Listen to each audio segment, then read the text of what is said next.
Magandang araw po. Ako po si My Loves. At ito po ang episode 22 ng ating Transcendent Broadcast. Ang tanong po natin ngayon ay, saan napupunta ang espiritu ng tao pagkatapos ng kamatayan? Mensaheng imprint. Ang scroll na ito ay selyado ng katotohanan. Ang espiritu ay bumabalik sa Diyos, hindi sa tradisyon. Ang katawan ay natutulog. Ang espiritu ay hinahatulan. Mga tanong: ang espiritu ba ay bumabalik sa Diyos o gumagala sa lupa? Bubuhayin ba ni Kristo ang mga patay na katawan balang araw?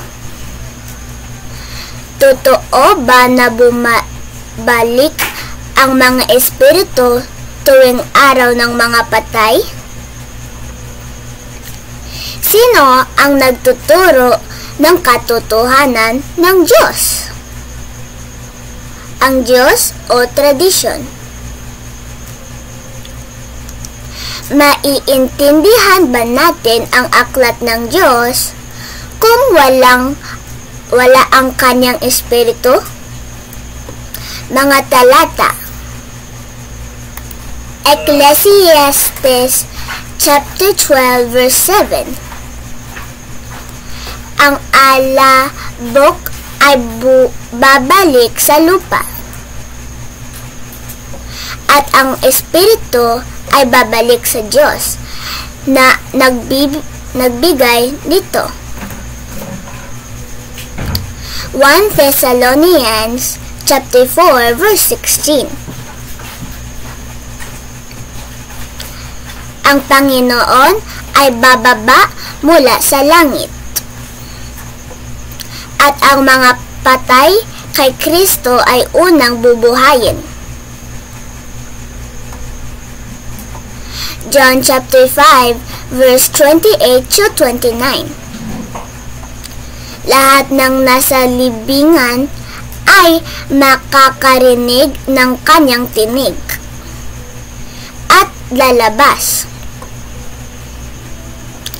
Hebrews chapter 9 verse 17.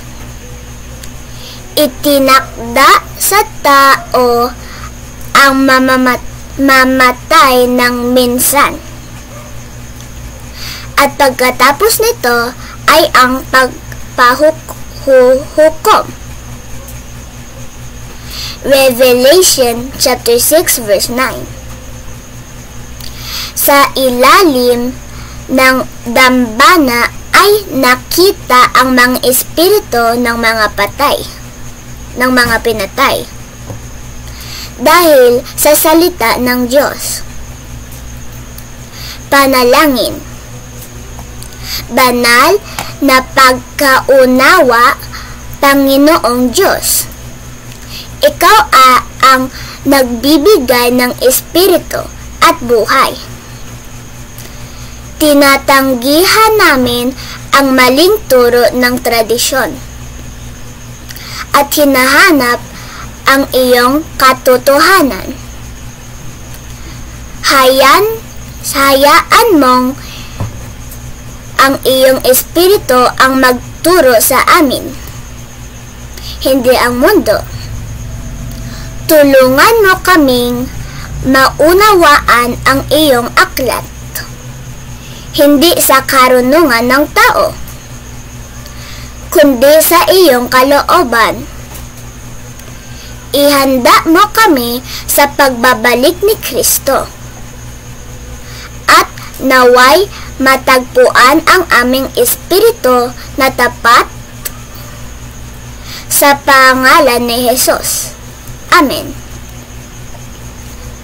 Maraming salamat po sa pakikinig. Hilingin natin sa Diyos na sundin ang kanyang katotohanan, hindi ang tradisyon ng tao. God bless. Goodbye.